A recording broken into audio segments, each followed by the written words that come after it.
Hey everybody, welcome back to Dog Focus Training. I'm Brian, and today I'm talking about something that I'm really passionate about and something that I'm really excited about, and it's GPS collars, GPS fences for your dogs. I believe that these collars hold they open up a whole new potential for our dogs and their overall experiences, and so I'm really excited about it. Today I'm talking about my first 24 hours impression after looking at the Pet Safe or Invisible Fence, different names, but the exact same collar, exact same company. And so you'll just want to be aware of that. Whether it's Invisible Fence or Pet Safe, everything I'm going to say applies to both.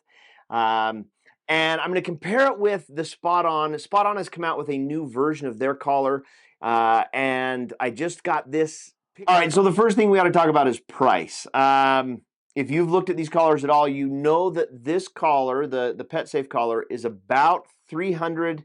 Right now, only $200 less than the SpotOn collar. SpotOn collar is $100 off right now if you go to Chewy, or I'll put some links where you can find this down below.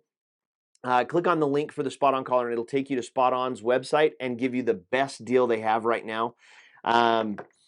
But it's a little misleading. The fact that I know this is $6.99 and this right now, even with the sale, is $8.99, so about a $200 difference. But in trying to set this collar up earlier this morning, one of the things I learned is you can't set this up without an additional subscription. The SpotOn collar, however, although they do offer a sale subscription, and I love mine, I use it. I was able to set this collar up this morning on a brand new account without paying an extra dime. So the price discrepancy isn't as much as you think it is. And the subscription for this, the starting subscription, they have a deal that the first year is like $90, and then after it goes to $100. So the other thing, and that was frustrating to me. I couldn't even set up a fence without sending them more money. The other thing in setup that I found really interesting is when you compare the Halo collar, the Halo collar that I don't have with me right now, the Invisible Fence and the SpotOn collar. The Invisible Fence and the Halo collar both require 3/4 of an acre.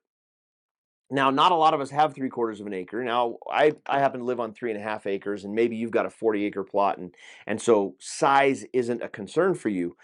But Halo and Invisible Fence require 3/4 of an acre. Plus, you need to have an extra 10 feet on all 4 sides of your fence. So it's actually more than 3/4 of an acre. You're getting closer to an acre by the time you add that extra 10 feet all the way around. The SpotOn collar, however, it only requires a half an acre. Now, you're also going to still need that 5 to 10 foot buffer. You're not quite at 3/4 of an acre. So huge difference in this. The other really interesting thing that I found, and I wanted to read this to you in the getting started because this was really interesting to me. Fence planning tips. This is straight from the Pet Safe, which the Invisible Fence manual is going to be exactly the same. This is what it says. Digital fence posts must be placed at least 25 feet per story away from any structure. For example, to create a boundary that encloses a 1-story detached garage and a 2-story house, you would need to place digital fence posts at least 25 feet from the garage and at least 50 feet away from the house. Let me tell you what that means for me and my house. My house is a 2-story home, which means my digital fence post would have to be 50 feet away from the side of my house. Well, setbacks in Bingham County, where I'm living, setbacks are only 15 feet. So my home only has to be 15 feet from the property line, which is what we did on the south side. We're 15 feet away from a ditch, which is the property line. Using this collar here, if I want to include my house, I'm going to have to go 35 feet onto my neighbor's property for the edge of my fence. So in a lot of situations, you're going to have to be careful when you buy the Invisible Fence. As far as the GPS, I've not ever had trees or buildings in any way mess up my GPS signal for the SpotOn collar. There's nothing in the SpotOn Collar setup manual that makes you take into a calculation how tall a building is and where it is. That's just something that really you need to be aware of, that because that's an extra. It's another surprise that might come with the invisible fence or the pet safe fence that you want to be aware of. Okay, the next thing that we want to talk about really quick is the battery life in these two. And I'm just going by literature so far, what the companies claim. I'll test this further on, and I'll do a specific battery test video later once I have some time to get these played with. But according to their literature, the battery life on the pet safe is 48 hours, which really is outstanding. It's twice as long as the SpotOn Collar. Typically, I've been able to get my SpotOn Collar to last 18 to 20 hours. I don't get the 24 hours that the SpotOn literature says. However, I've never left my collar on for a full 24 hours.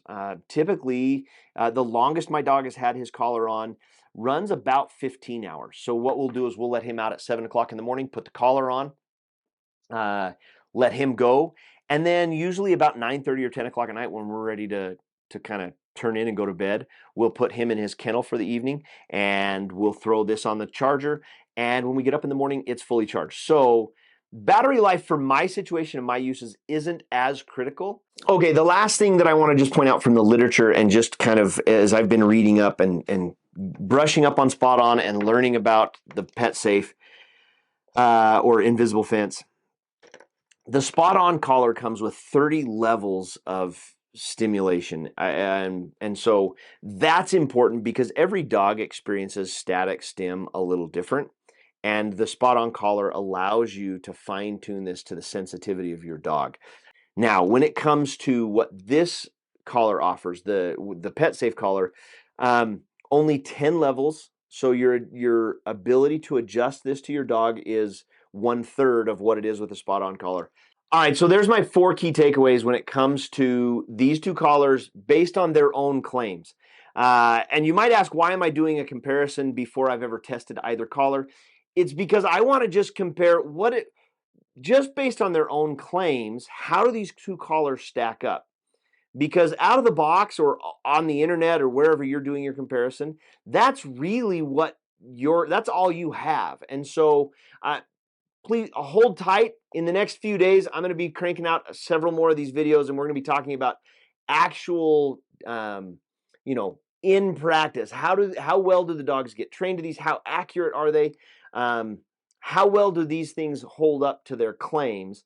But out of the box, just reading the literature, this gives you an idea of the limitations and the potential for each of these two collars.